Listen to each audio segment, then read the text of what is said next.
Welcome to the Unraveling Achiever, the podcast for the person who's done everything right and is now questioning what that even means. I'm Angela McKay, former SVP of HR turned intuitive career coach and soul reading practitioner. I help accomplished folks like you to stop defaulting to what looks good and start building what feels true. Because you don't have to turn your life upside down, you just need to point your achiever energy toward a soul led career and life you'll love. Every episode, I tune into the energy of what's showing up for my clients and community and share what needs to be heard. No bypassing the mess. Just honest guidance for the unraveling that changes everything. Let's get into it. For this episode, I am doing something different and fun. I posted on my Instagram stories asking folks to submit a question or topic for me to do a reading on for the podcast. Something that's on their heart and mind, something aligned with what we explore here on the podcast. Career, life, the kinds of questions that come up for the unraveling achiever, the person who's done everything well and finds themselves asking, where am I now? What's next? How do I create something that's not just successful, but soul-led? I received responses and I chose a question, and I'm doing a reading for it today. But before I share the reading, I want to point out something important. We operate as collectives. There's the collective of people I work with, the collective of people who listen to this podcast, and within collectives, there's usually some thread of similarity, relatability, shared energy. While this reading is for one person who submitted this question, there's often something in it for each of us. It might be the whole message, it might be just a piece, but I guarantee there's something in here that will land with you. So as you listen, sink in and find what's for you as well. Here's the question I received. It says, after the last 365 days, I'm in a very similar position. Laid off from a position that stressed more than fulfilled, same situationship, tired and stressed. What lesson did I need to learn to move into my next chapter? And will that chapter start writing itself soon? So you can already see elements that might relate to something you're feeling, even if the exact situation isn't yours. I started by tuning into this person's energy through their Akashic Records, which is like the library of you, past, present, future. I like to go there because it puts me purely in their energy without any other considerations. And from here, I'll start the reading. So when I approached your Akashic Records room, I perceived the color yellow, pure yellow, no other color. Even the door to the room was gold. Yellow is solar plexus energy. And for this reading, it's about confidence, appearance, and what people will think. Also, with that yellow came messaging around self-worth. What's interesting is it feels like you appear as or come across as very confident on the surface, that you are seen that way. But there's actually a lack of authentic self-confidence underneath. It seems like the self-confidence is being projected for appearance, a protection mechanism, but it's not genuinely held truly at the core. And woven through all of this is the fear of what people will think. What will they think if they see things aren't as presented? What will they think if you're struggling? What will they think if you try something new and it doesn't work? There's this entire filter of what will they think that everything gets screened through and plays a big role in your actions and inactions. So the core of this yellow in this reading is that solar plexus energy. Confidence, appearances, worry about judgment, and self-worth are playing a part. And I can see that that solar plexus area just needs a little bit of TLC so that it can shine brighter. Okay, when I'm in someone's Akashic Records, I usually pull a book to look into. Normally, it's a specific topic, like the book of love, career, purpose, and more. But for this one, I just wanted to get a glimpse of where you are on your journey. When I pulled the book, just flipping to the page you're on in your life right now, I perceived the pages to be very smooth. And that's not smooth as in everything is smooth right now. Instead, what I received was this feeling of sameness. Same habits, same routines, same way of thinking, same patterns you might keep falling into. It gives me a Groundhog Day feeling, like rinse and repeat, each day the same, and it comes with this compounding weight. There's a message here that something needs to shift. You can't expect things to change if you continue following the same process. Things only change in the way you'd like to see when you change things. And what's tangled up in that appearance, confidence, what people will think energy is actually keeping you in these routines. When we try anything new, we might fail. People might see that it's messy. And that's terrifying when you're concerned with what other people think. But it's also how we change our trajectory. We have to be willing to do that. As I looked at the pages of this book, where I had opened it up to, the left side being past and the right side being present and the pages following being future, I kept wanting to look left, but kept being pushed back to the right. Almost like what's on the left didn't want to be seen. There's some mess in the past that really wants to be seen for what it is. Not to sink into it and get stuck in it, but so it can process and heal. What I sense is that some past situation or situations created something you've been carrying. Maybe unwarranted shame, maybe blame. And there's a pattern of toxic positivity over it. So toxic positivity is like, it's fine, I'm happy, it'll be fine. It's like you don't want to look at it, instead you want to rise above it. And I commend rising above it, but when you don't look at it and instead choose to rise above it alone, that's just like frosting over something that actually needs to be seen, processed, released. When I tried to flip that page on the left, the past page, it just felt like kind of like a dark cloud hovering. There's still healing needed in order to acknowledge what happened, release shame or blame, accept that perhaps the universe was showing you that that wasn't your path, and then releasing it. Because you asked when your next chapter would start writing itself. And right now, you're still letting the old chapter narrate your current steps. The past still has a grip, and you haven't fully released from underneath it. It's as if you keep pulling stories forward and thinking that, because of fill in the blank, that's why things are the way that they are right now. You're letting those past events narrate your current story. Instead, there needs to be an acceptance and presence that regardless of what happened, your current moment simply is.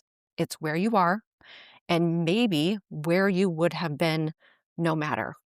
Okay, touching back on the self-worth, outwardly, you appear to have tremendous self-worth. People would never guess otherwise.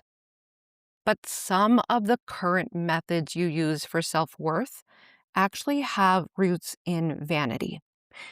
And I don't mean that in a looking good way that you would typically think of vanity, but it's more like appearing like things are fine and finding too much value in impressing others.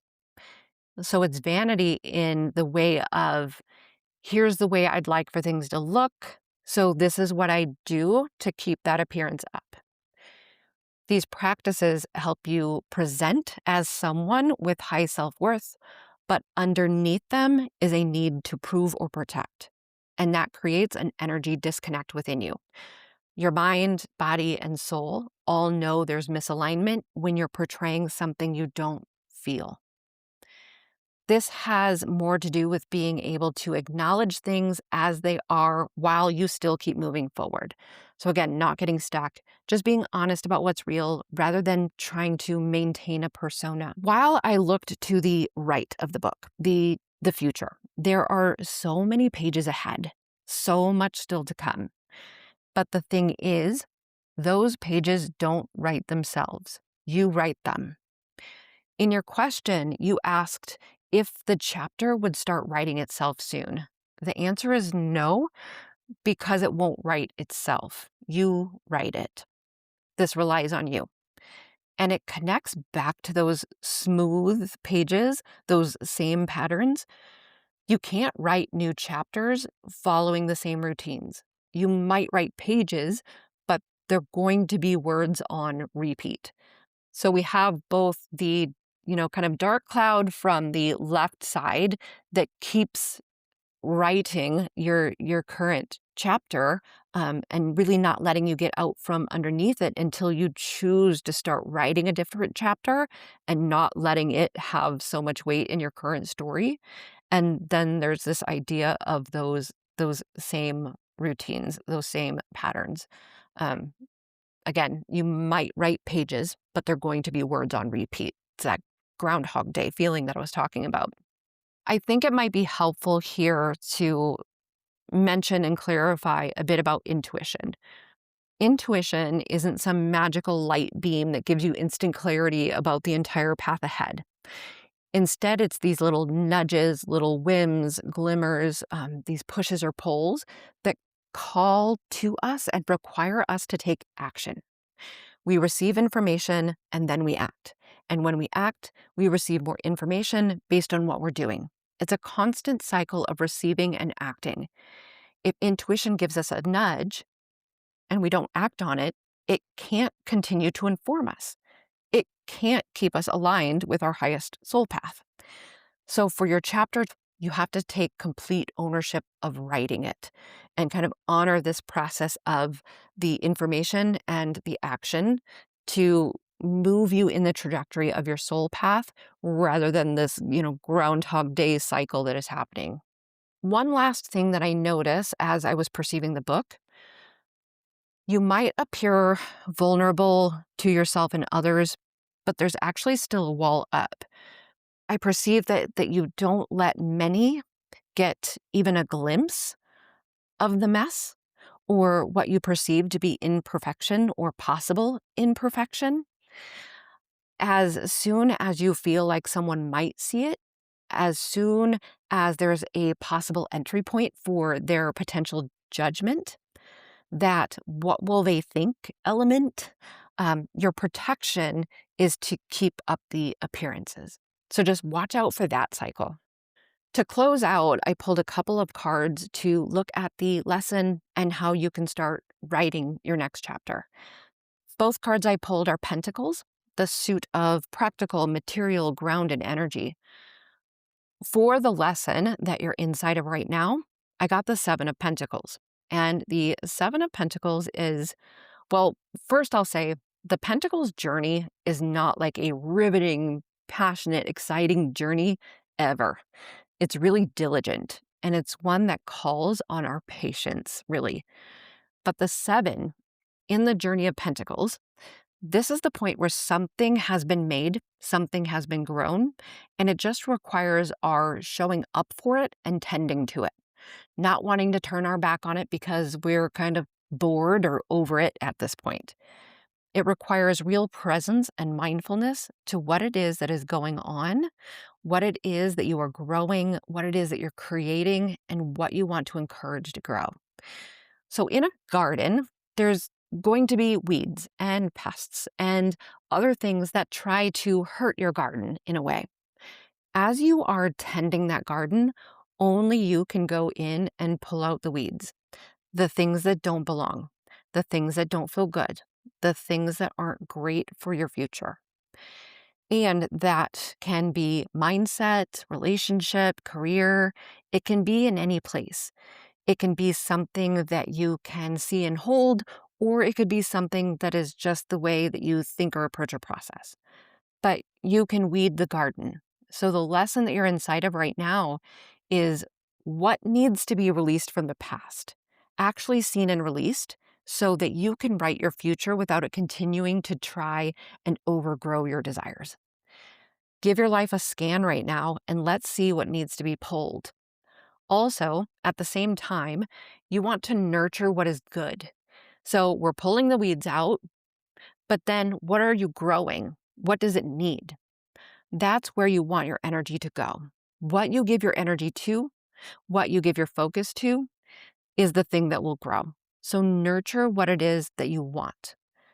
Get really clear on what has to go and what is going to get your attention. Not everything can have it, and not everything is supposed to have it.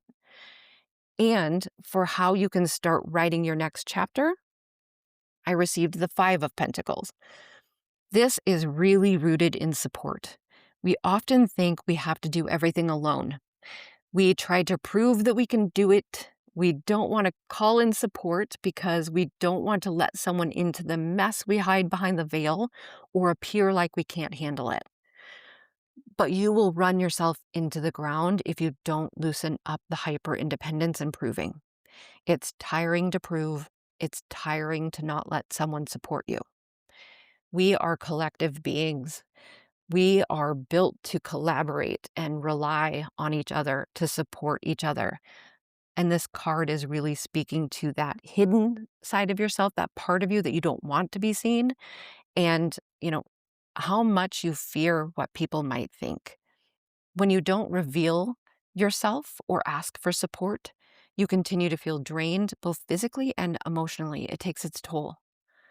So this isn't just about support from people and resources around you. It definitely includes people and resources around you, but it's also about spiritual support. So about faith, about wherever you find connection, about letting yourself be held by something bigger than yourself. So whatever that spiritual support, that faith, that connection, that thing bigger than you, whatever that is that aligns with you, it's also asking for you to lean into that as well as people and resources. I want to be clear about something. There's nothing in this reading that says you did something wrong and now you need to fix it. Energetically, this is just a glimpse into the part of your story you're in right now. The part of your story where you're meant to be, whether it feels that way or not, it's what you're meant to be navigating. This reading just allows you to see a little more specifically what this stage of your story is and where to look. But the lesson you're inside of, the empowerment you're gathering to write your next chapter, it's all very much meant to be. This information just helps you shine a flashlight on some specific things and all the pages ahead, all the life yet to come. It's so empowering and forward moving. You've already written half of the book. You're still writing the other half. These are the pages you're on right now. So take what serves, leave what doesn't. Pay attention to how your mind, body, and soul react to it. Use it to point yourself toward your soul path and be present in your current moment. And of course, you have free will. This isn't a prescription. It's just perspective to help you tune in and choose your direction intentionally. Thank you so much for submitting your question, and I really enjoyed having something specific to respond to. Again, while this reading was for one person, I know there are many takeaways in this for others. I'm considering how often I'll continue offering readings like this on the podcast. I love having something to respond to, so stay tuned for how you might submit your own questions and be read on the episode. So thank you for tuning in and letting the message that's for you find you. If what you heard today resonated, I'd love to support you in going deeper. Soul Reading is a 75-minute one-on-one session where I open your Akashic Records and help you reconnect with what your soul already knows about your path, your purpose, and what's next. You can learn more and book at angelaMckayllc.com/soul-reading. And if this episode landed for you, subscribe or follow so you don't miss what's coming next. New episodes drop on Wednesdays. Thanks for being here, and until next time, take care.